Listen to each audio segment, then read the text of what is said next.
गुरुर्ब्रह्मा गुरुर्विष्णू गुरुर्देवो महेश्वरः गुरुः साक्षात् परब्रह्म तस्मै श्री गुरुदेव नमः. नमस्कार मित्रांनो, आज आपण दान या विषयावरती जिज्ञासूने प्रश्न विचारलेला आहे आणि ते आपण पाहणार आहोत. किती प्रकारचं दान असतं आणि त्याचा काय परिणाम होत असतो, दान हे काय आहे हे जरा माहिती विचारलेली आहे, तर त्या संबंधी आपण थोडं बोलणार आहोत. तर दान हे मुख्यत्वे करून मूळ जे प्रकार आहेत ते 3 प्रकारचं आहे. त्याच्यानंतर त्याचे वेगवेगळे फॉर्म्स तयार झाले, पण मूळ जे आहे दान हे 3 प्रकारचं आहे. पहिलं आहे तन, दुसरं मन आणि तिसरं धन. तर ह्या 3 प्रकारचे जे दान आहे हे मनुष्य कळत न कळत सतत करतच असतो. हे परत आपण वेगळं काही त्याचा फॉर्म जर वेगळा तयार झाला तर तो म्हणजे वेगवेगळ्या नावानं रूपानं अस्तित्वात आला, पण मूळ जे आहे हे 3च प्रकारचं दान आहे. तर आता आपण त्यातलं तन दान करणे म्हणजे काय. तन म्हणजे शरीर, शरीराचं जर दान करायचं आहे. आता शरीराचं दान म्हणजे ह्याच्यामध्ये वेगवेगळे समजण्यासाठी त्याचे जे फॉर्म्स आहेत ते आता तुम्हाला मी एक उदाहरण सांगतो की तुम्ही कामधंदा किंवा नोकरी करता. मग ते नोकरी करण्यासाठी तुम्ही 30 दिवस तुम्ही किंवा महिनाभर तुम्ही नोकरीला जाता. मग हे जे शरीर आहे हे शरीर आपण 30 दिवस 8 तास 6 तास काय कोणाची कशी नोकरीचे असतील तास, तेवढे तास आपण त्या नोकरीच्या ठिकाणी व्यवसायाच्या ठिकाणी आपण ते घालवतो. म्हणजे शरीर हे आपलं त्या कामामध्ये व्यस्त होतं. मग हे जे काम शरीर तिथं जे काम करतं जाऊन त्या व्यवसायाच्या ठिकाणी नोकरीच्या ठिकाणी जे काही ते काम करत असतं तर ते दिलेलं दान आहे. आता कोणाला दिलं ते दान, तर ज्या ठिकाणी आपण नोकरी कामधंदा व्यवसाय करत असेल त्या ठिकाणी आपण ते शरीर दान म्हणजे शरीराचं खर्च केलं, शरीराची मेहनत आपण खर्च केली. शरीर दान दिलं म्हणजे प्रत्यक्ष शरीर कापून दिलं नाही, शरीराची मेहनत आपण तिथे शरीरानं मेहनत करून किंवा शरीराचं कॉन्ट्रीब्युशन देऊन आपण ते दान दिलं. मग त्याला दान म्हणतात का, कारण त्याचा मोबदला आपण घेतला आहे. काय मोबदला घेतला, तर महिन्याला आपण त्याचा पगार घेतला किंवा व्यवसाय केला तर त्या ठिकाणी त्याच्यातून प्रॉफिट ॲक्सेप्ट केलेलं आहे. तर ह्याला दान म्हणायचं का. मग जे दिलं आहे आणि त्याच्या बदली आपल्याला दुसरं काहीतरी मिळालं तर हे दान झालं का, तर हे दान झालं होय. भले मोबदला घेतलेला असला तरीसुद्धा शरीराचं जे दान आहे ते मोबदला धनाच्या रूपातनं तुम्ही घेतलेलं आहे, तर त्याचा फॉर्म चेंज झाला. ह्या जगात आपण बघितलं आहे की सायन्स काय म्हणतं आहे, energy can neither be created nor be destroyed, it can be transferred from one form to the another form. ही जी शक्ती आहे ह्या सृष्टीमध्ये जे जे काही घडत असेल ते सगळं ईश्वराच्या शक्तीचा प्रभाव आहे. आणि ही शक्ती म्हणजे संकल्प, विचार, आणि हे विचार एका फॉर्ममधून दुसऱ्या फॉर्ममध्ये बदल होणं हे अनिवार्य आहे. हे कायमचं चालूच आहे. म्हणजे शक्ती ही बदलत असते, त्याचा रूप बदलत असते, परंतु ती शक्ती सर्वत्र आहे आणि तेच काम करत असते. मग इथं कुणी कुणाला दिलं आणि कुणी कुणाचं घेतलं हा विषयच नाही आहे. आपण म्हणतो मी हे दान केलं, पण ते दान केलेलं परत रिटर्न तुमच्याकडे येणारच आहे. जसं आत्ता मी सांगितलं की मी नोकरी केली, त्यासाठी 8 तास मी तिथं माझं शरीर लावलं कामाला आणि त्याचा मोबदला मला मिळाला. म्हणजे कुठल्या तरी रूपानं मी जे दान केलं ते मला परत आलं. बरं, समजा मला दुसऱ्याला काही द्यायचं नाही आहे, असं होतच नाही आहे. कारण मी जर नोकरीला गेलोच नाही तर मला काही मिळणारच नाही. म्हणजे मला हे दुसऱ्यासाठी ती सर्व्हिस द्यावीच लागेल. मग मला सुतारकाम येत असेल, गवंडीचं काम येत असेल, बांधकामाचं काम येत असेल, इलेक्ट्रिकचं काम येत असेल, जे जे काही माझं काम आहे, आज मी इलेक्ट्रिशियनचं काम केलं तर त्या माणसाला आनंद मिळतो. चला बाबा ह्यानं इलेक्ट्रिक वायरिंग छानपैकी केलं, मला वीज इथं व्यवस्थित पुरवठा झाला, नाही का. म्हणजे त्याचं जे ज्ञान आणि शरीर हे दोन्ही त्यानं, म्हणजे मन आणि तन हे दोन्ही त्यानं कामाला लावलं, त्याच्या बदली त्याला धन मिळालं. आता ते धन त्याच्या भले पोट पाण्यासाठी, प्रपंच चालवण्यासाठी हे त्याला पाहिजे आहे. ते परत तो धन काय करतो, धनरूपानं आलेलं जे दान आहे, अर्थात ज्यानं हे काम करून घेतलं त्यानंही दान केलं तुम्हाला पैसा, त्यानंही तुम्हाला पैसे दान केले. ते दान केलेले पैसे तुम्ही तुमच्या प्रपंचाला वापरले. म्हणजे तुम्ही ते कुठेतरी किराणा माल दुकानात खर्च केले, तुमच्या आणखी कुठल्याही मनाच्या खुशीसाठी तुम्ही कुठं वेगवेगळ्या ठिकाणी खर्च केले. म्हणजे परत ते दान तुम्ही दुसऱ्याला दिलं. सिनेमा बघून आला तुम्ही, म्हणजे तिथं त्या थिएटरमध्ये तुम्ही ते दान केलं. थिएटरवाल्यांनी तुम्हाला काय दिलं, तर पिक्चरचं जे काही शो केला त्यांनी, आणि त्या शोमधून तुम्हाला जे काही एंटरटेनमेंट पाहिजे, मानसिक तुम्हाला जो काही समाधान, आनंद पाहिजे तो तुम्हाला त्यानं दिला. अशा पद्धतीनं एकमेकाला आपण डोनेटच करत जात असतो. नवीन आणखी परत काही डोनेट करणं हा काही कॉन्सेप्ट असा नाही. आणि असं निस्वार्थ दान वगैरे असं काही नसतं. निस्वार्थ हा शब्दच मला मुळात पटत नाही किंवा मान्य नाही आहे. मलाच मान्य नाही आहे अर्थात, कारण मला तसा अनुभव नाही आहे. कारण ही जी काही सृष्टी निर्माण झाली, मी तुम्हाला सांगितलं पहिल्या व्हिडिओजमध्ये, की सृष्टी निर्माण होताना संकल्पना निर्माण झालेली आहे, विचारातूनच निर्माण झाली आहे. आणि विचारांमध्ये जे चैतन्य आहे त्यालाच परमेश्वर म्हणतो. मग ज्यावेळेला कोणताच विचार नव्हता त्यावेळेला स्वतः परमेश्वरी शक्तीमध्येच एक संकल्प निर्माण झाला आणि हालचाल निर्माण झाली, आणि शक्तीतून विचार, विचारातून सृष्टी निर्माण झाली. म्हणजे ती सृष्टी निर्माण झाल्यानंतर त्या सृष्टीवरती कमांड परत परमेश्वरानं आपलाच ठेवलेला आहे. याचा अर्थ काय, की स्वतः परमेश्वराच्या स्वार्थासाठी ही सृष्टी निर्माण झाली. मग सृष्टीची निर्मितीच जर स्वार्थातून झाली असेल तर त्या सृष्टीतलाच एक आपण भाग आहे. आपण निर्माण होणार आहे, नष्ट होणार आहे. हे शरीर, मन ट्रान्सफर होणार, ह्या मन म्हणजे विचार, ते दुसऱ्या शरीर धारण करणार, हे तर सायकल चालू आहे. तुम्ही कालचक्राच्या व्हिडिओमध्ये तुम्हाला मी सगळं एक्सप्लेन केलेलं आहे. तर हे जर कंटिन्युअस चालूच राहणार आहे तर हे स्वार्थामुळंच, स्वार्थ हा प्रत्येकाचा राहणारच आहे. कोणीही असं म्हणू शकत नाही की मी हे निस्वार्थ केलं. काय निस्वार्थ केलं तुम्ही? कोणाला समजा जाऊन एखाद्या गरीबाला तुम्ही त्याला 1000 रुपये तुम्ही त्याला दान केले, तो काय करणार आहे? तो ते 1000 रुपये घेऊन तो त्याचं काहीतरी उपजीविका असेल, काय त्याची अडचण आहे ती तो भागवणार. म्हणजे तो ते पैसे परत कुठेतरी खर्च करणार. तो ज्याला खर्च करणार तो त्याला काहीतरी वस्तू देईल, हे देईल वगैरे. आणि तो गरीब जो आहे तो तुम्हाला आशीर्वाद देईल. आता आशीर्वाद म्हणजे काय? आशीर्वाद म्हणजे मनाचा एक विचारांचा जो वलय आहे तो ते तुम्हाला देईल, की बाबा ह्याचं भलं होऊ दे, ह्याचं चांगलं होऊ दे. ह्याच्या मनाप्रमाणे भलं चांगलं होणं म्हणजे काय, आपल्या मनाप्रमाणे सगळ्या गोष्टी घडणं म्हणजे भलं होणं, चांगलं होणं.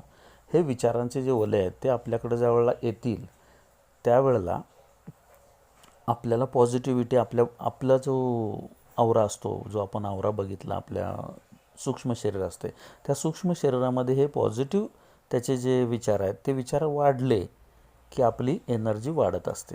म्हणजे त्यानं आपल्याला एक एनर्जी दिली, आशीर्वादाच्या रूपानं त्यानं आपल्याला एनर्जी दिली. आणि ती एनर्जी आपल्याला मिळाल्यानंतर एनर्जीत जसा वाढ होईल तसं काय होईल, आपल्यामध्ये पॉझिटिव्हिटी निर्माण झाली. आता ही पॉझिटिव्हिटी जर निर्माण झाली तर त्याचा उपयोग काय होईल, की आपल्याकडं जे काही कामं आपली अडली असतील, जे काही आपल्याला वाटत असेल की असं व्हावं तसं व्हावं, ती कामं, त्या कामामध्ये हेल्प मिळेल. कारण तुम्ही काय केलं, कोणाला तरी हेल्प केली तर तुम्हाला दुसऱ्या कुठल्या तरी रूपानं हेल्प मिळणार. म्हणजे हेल्प करा, हेल्प मिळेल. त्रास दिला, त्रास मिळेल. हे सुखदुःखाचं चक्र हेही आपण बघितलं की हे कोणाला सुटलेलं नाही. आणि ह्या सगळ्या गोष्टी ज्यावेळेला आपण अनुभवतो त्यावेळेला दान हे असं वेगळं असं काही असत नाही. आपण रोज दानच करत असतो. आणि शेतकरी कष्ट करतो, तो त्याचं शरीर दान करतो, मन तिथं तन आणि मन लावलं की ते धनरूपानं आपण व्यवहार चालवत असतो. तर हे बेसिक ही 3 प्रकारची दान आहेत, तन, मन आणि धन. आता धन नुसतं दान केलं तर त्या धन दान करत असताना त्यामध्ये तन आणि मन लागल्याशिवाय धन येतच नाही. पैसे काय कोणी फुकट देत नाही.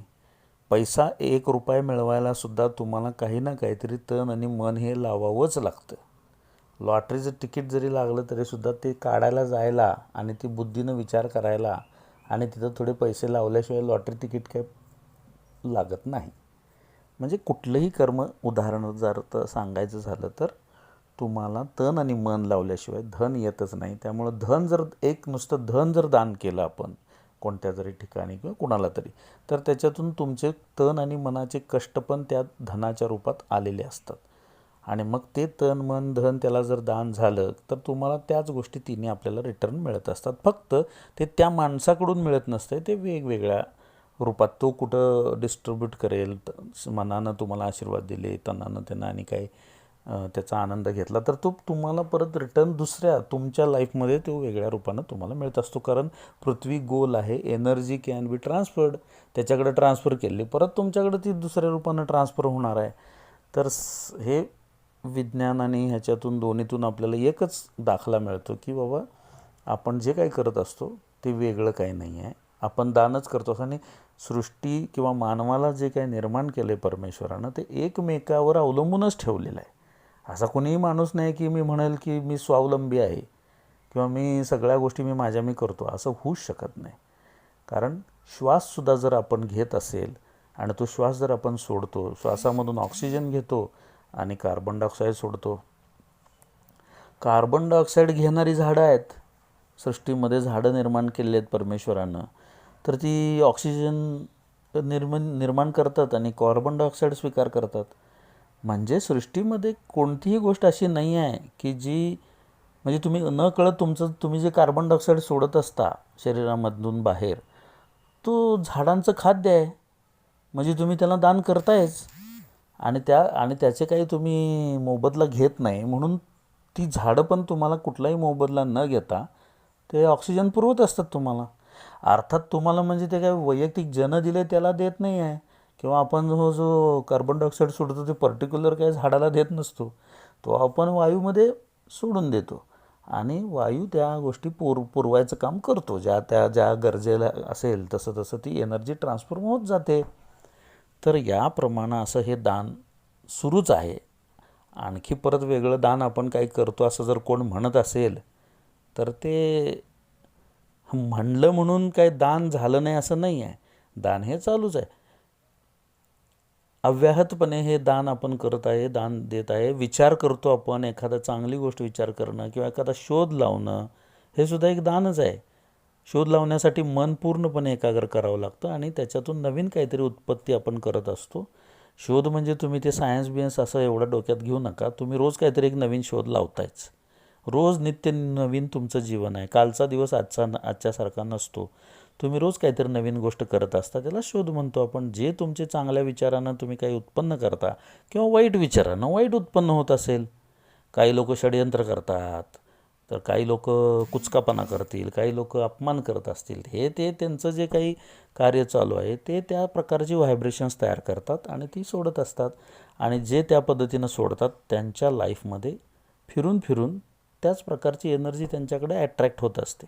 मी वाईट विचार केला, दुसऱ्याचा नुकसानीचा विचार केला, कुचकापणा केला तर काय होईल, तर ती व्हायब्रेशन्स बाहेर सोडल्यानंतर तिकडून परत त्याच गोष्टी आपल्याला रिटर्न कशा येणार आहेत. कारण ते तुम्ही ज्या व्यक्तीबद्दल काही त्या गोष्टी कराल त्या व्यक्तीचा परत त्रास झाला की त्याचा जो विचार आहे तो विचार परत दुसरीकडे तो ट्रान्सफर होईल आणि तो काय करेल, अन्य लोकांपर्यंत ती गोष्ट बोलली जाईल. अन्य लोकांमुळं तो 10 लोकांना सांगेल की हा मनुष्य बरोबर नाही, हा निगेटिव्ह आहे, कुचका आहे, ह्याचं वागणं बरोबर नाही. तो 10 जणांना सांगणार. म्हणजे तुम्ही एका माणसाला त्रास दिलेला तो 10 जणांना सांगणार, 10 जण 1000 जणांना सांगणार. असं करत करत तुम्हीच तुमच्या आजूबाजूचं जे काही परिसर आहे, जी काही माणसं असतील ती तुम्ही निगेटिव्ह करून घेता. तर ह्यासाठी आपण जे काही कर्म करतो म्हटलेलं आहे ते कर्म हे शुद्ध असावं किंवा पॉझिटिव्ह असावं असं जनरली म्हटलं आहे. पण असं होत नसते. पॉझिटिव्ह आहे तिथं निगेटिव्ह असलंच पाहिजे. विदाऊट काही वेळेला मी तुम्हाला सांगितलं की निगेटिव्हिटीमुळं सुद्धा आपण वर जाऊ शकतो. संघर्षातूनच आपण यश मिळवू शकतो. तो विषय आपण स्वतंत्रपणे आणखी पाहणारच आहोत डिटेलमध्ये. सध्या आपण दान म्हणजे असं काही वेगळं समजू नये किंवा मंदिरातल्या बाहेर बसलेल्या भिकाऱ्याला दान दिलं म्हणजे माझं पुण्य फार वाढलं किंवा ते पुण्याची गोष्ट आहे असा काही विषय नाही आहे. आणि त्याचा मोबदला तुम्हाला मिळतच असतो. तुम्ही असं समजूच नका की कुणाला आपण काय दिलं तर ते फुकट दिलं. फुकट कुणाच तिथं काय फुकट कुणाला काय मिळत नाही. तुम्ही जे द्याल त्याच्या वेगळ्या फॉर्ममध्ये त्याला ते तुम्हाला रिटर्न आपोआप येतच असतंय. हे सृष्टीनं परमेश्वरानं निर्माण केलेला एक रूलच आहे. यामुळं असं कोणी फालतू अहंकार घेऊ नये की मी दान करतोय, मी सगळ्या जगाला मदत करतोय. जो माणूस ओपनली मदत करतोय ते दिसून येते आणि जो माणूस ओपनली मदत करत नाही ते दिसत नाही. म्हणजे ते दान नाही आहे का? माणूस काहीतरी करतो म्हणजे तो दानच करतो, दानच होतं आहे. कर्म करणं म्हणजे ते दुसऱ्याशी संबंधितच आहे, त्यामुळे ते दानच आहे. तर ह्याच्यामध्ये असा गोंधळ करू नये की जाऊन मंदिरात काही दान केलं किंवा कुठल्या धार्मिक विधीसाठी दान केलं. त्या धार्मिक विधीसाठी दान केलं तर तिथून तुम्हाला त्याचे आशीर्वाद मिळत असतात. त्याची पॉझिटिव्ह एनर्जी, त्याचे मंत्रशक्ती हवन केलं तर मंत्रशक्ती मिळेल. तर तिथं जे तुम्ही काय दान केलं असेल, खर्च केला असेल तर त्याची रिटर्न्स तुम्हाला पॉझिटिव्ह वेगळ्या पद्धतीनं तुम्हाला प्राप्त होत असतात. मंदिरात कुठं दान केलं तर ते मंदिर काय त्या मंदिरातला तू मूर्ती किंवा कुठली काय व्यक्ती जे असेल ती काय ती जवळ ठेवत नसते. ते पैसे, ते सोनं जे काय असेल ते डोनेट होत असते किंवा त्याच्यावरती काही ना काहीतरी त्याच्यातून उत्पन्न वाढ होत असते आणि ते ज्यांना काही प्राप्त होत असते तिकडून त्यांचे आशीर्वाद तुम्हाला मिळत असतात. तर मंदिरात मी कुठल्या तरी जाऊन फरशी घातली, जीर्णोद्धार केला तर ते काही वाईट गोष्ट नाही आहे. तिथं तुम्ही जे काही कराल तिथं 100,000 लोक नंतर तिथं फरशी घातली तुम्ही तर हजारो लोक तिथं बसतील, नामस्मरण करतील, पूजा अर्चा करतील, काही देवाचं कार्य करतील. तर ते सगळं जे काही त्यातलं पार्ट पुण्य म्हणजे चांगली पॉझिटिव्ह एनर्जी ती तुम्हाला डोनेट होणारच आहे. ती फिरून तुमच्याकडे येणारच आहे. भले तुम्ही तिथं रोज जा न जा, तुम्ही जीर्णोद्धार केला तर त्याचे पॉझिटिव्ह इफेक्ट्स तुम्हाला मिळणार. कारण तुम्ही एक चांगलं काम केलेलं आहे. लोकांना बसण्यासाठी आसरा केला, लोकांना तसंच तुम्ही चारा छावणी केली, जनावरांना पाण्याची व्यवस्था, चाऱ्याची व्यवस्था केली तर ते सुद्धा एक प्रकारचं दान आहे. मग त्याबदली जनावरं तुम्हाला त्याचं दूध देतात किंवा त्याच्यातून काही असेल तर त्याची अंगमेहनत देत असेल तर हे जीवोजीवस्य जीवनम जे म्हटलेलं आहे सायन्समध्ये ते तसं आहे. एक जीव दुसऱ्या जीवावर जगतो. तसं आपल्याला हे दान 3च प्रकारचं आहे, तन, मन आणि धन. आणि हे आपलं नित्य चालू असते. ह्याच्यामध्ये कन्फ्यूज व्हायची गरज नाही आणि असं कधीच म्हणजे समजायची गरज नाही की इथं मी दान दिलं किंवा इथं पैसे दिले आणि फसलो. असं कधीच होत नाही. तुम्ही दिलं की ते तुम्हाला वेगळ्या रूपानं येणार हे ब्रह्मसत्य आहे. तर दान हे ह्या 3 प्रकारचं. मग ते सुवर्णदान हे कशाचा फॉर्म झाला, सॉलिड फॉर्म झाला, पैशाचंच एक फॉर्म सोनदान झालं, अन्नदान झालं, प्राणदान झालं, नाही का. काही वाईट लोक जे आहेत, दुष्ट लोक जे आहेत ती काही ठिकाणी प्राणदान दिलं जाते. आता ते प्राणदान कशासाठी दिलं तर ती निगेटिव्ह एनर्जी क्रिएट करतं. ते प्राणदान कोण स्वीकारतं?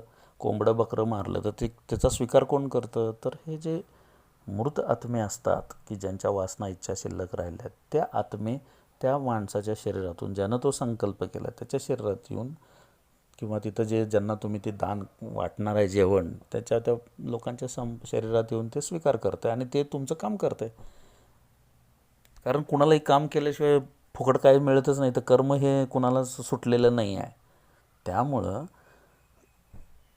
ह्यावरती आपण जसा डीपमध्ये विचार करून पाहू तसं आपल्याला असं दिसेल की आपण डोनेट करत असतो. कंटिन्युअस आपल्या विचारांचं डोनेशन असतं आहे, आपल्या श्वासोश्वासाचं सुद्धा डोनेशन आहे, आपल्या जे मलमूत्र विसर्जन आहे त्याचंसुद्धा चांगलं खतपाणी होत असतं.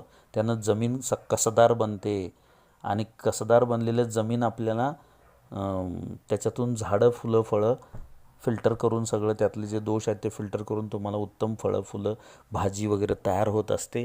तर त्या जमिनीला सकस जमीन होण्यासाठी जमिनीमध्ये ही विष्ठा जनावराची असेल, माणसाची असेल, आणि घाण कचरा काय असेल तो सगळा जमिनीमध्ये आपल्याला टाकावा लागतो, की जेणेकरून ते चांगल्या प्रकारचं खत, म्हणजे जमिनीला कस येतो. म्हणजे कुठलीही गोष्ट या जगामध्ये वाईट अशी नाहीच आहे. ती परत सायकलेबल आहे, परत रिसर्क्युलेट होते. त्याच्यामुळं तुम्ही ह्याला वाईट म्हणायचं कारणच नाही, कारण त्याच्यातूनच परत निर्मिती आहे. उत्पत्ती, स्थिती, लय हे एकच शक्तीचे 3 फॉर्म्स आहेत. त्यामुळे ती शक्ती फक्त फॉर्म बदलत असते, पॉवर चेंज होत असते फॉर्म, पण ते कार्य तेच असतं. आता या पलीकडं आता परत जे काही दान तुम्ही करतोय आणि काय जर म्हणत असाल तर ते मग अंधश्रद्धा म्हणायला लागेल. पण मी एकच सांगेन की तन मन धन हे तुम्ही दान देतच असता. घेणाऱ्याला पण कळलं पाहिजे की आपण काय घेतले दान. हे काय पैसे खर्चच करत नाही, हा मनुष्य चिंगाटच आहे, हा मनुष्य कुठं काही देत नाही. तो पैसे देत नसेल, एखादा माणूस ठीक आहे पैसे देत नसेल, पण तो शरीर मेहनत देत असेल, तो चांगल्या मनाचे विचार देत असेल, तो वाईट विचार जरी करत असला तरी त्याचंसुद्धा गरज आहे. कारण एखाद्या माणसाची जर मस्ती जर उत्पन्न, म्हणजे अहंकार जर अतिशय झाला आणि तो अति अहंकारी माणूस असेल, तर त्याचा अहंकार ठेचण्यासाठी कदाचित वाईट संकल्पाचाच उपयोग होतो. चांगल्या संकल्पांना अहंकार कधीच ठेचला जाणार नाही. त्याला दुसरा अहंकार, त्याच्या वरचा ज्यावेळेला वरचढ येतो त्याचवेळी तो अहंकार नष्ट होतो. त्यामुळं कुठलीही गोष्ट वाईट अशी नाही आहे, किंवा ती दान हे चांगलं दान हे वाईट दान असं काही नाही आहे. हे दान आपलं कंटिन्युअस चालूच असतं. We are donating always. आणि माणसाचा स्वभावच आहे दुसऱ्याला देणं. आपल्याला जरा जरी आनंद झाला तरी आपण दुसऱ्याला सांगतो, म्हणजे दान दिलं ते, त्याच्या कानानं ऐकलं म्हणजे त्याला ते दान झालं. आता तो त्याच्यातनं सोल्युशन सांगतो म्हणजे त्यानं तुम्हाला दान दिलं. आता त्याच्यात ह्या ज्या गोष्टी आपण चांगलं सांगू दे वाईट सांगू दे, दोन्हीच्या क्रिया आणि प्रतिक्रिया या आहेतच. त्यामुळे इथं आपण काही देत नसतो आणि कोण काही घेत नसते. ज्याचं ते जर दिलेलं असेल तर त्याला ते परत वेगळ्या रूपानं मिळत असतं. तर हा कॉन्सेप्ट नीट जरा व्यवस्थित विचार करा. मी आता तुम्हाला कसं आहे, वेळेअभावी मी व्हिडिओ आता तरी 20 मिनटाचा झाला आहे, तर मी तुम्हाला हे थोडक्यात सांगत चाललो आहे. तर तुम्ही याच्यावरती स्वतः चिंतन करा आणि परत मला काही डिटेल त्याच्यामध्ये मार्गदर्शन पाहिजे असेल तर प्रश्न विचारा. पण मी मूळच क्लिअर केलेलं असल्यामुळं तुम्हाला आता त्या दृष्टीने जर तुम्ही विचार केला तर तुम्हाला दिसून येईल की आपण करतोय ती कोणतीही गोष्ट चूक म्हणून ह्या जगात नाही. जरी तुमच्या दृष्टीनं किंवा तुम्हाला कोणी म्हणत असेल हे चुकला, हे चूक आहे, तर ती तुमची असलेली चूक कदाचित दुसऱ्यासाठी बरोबर असते.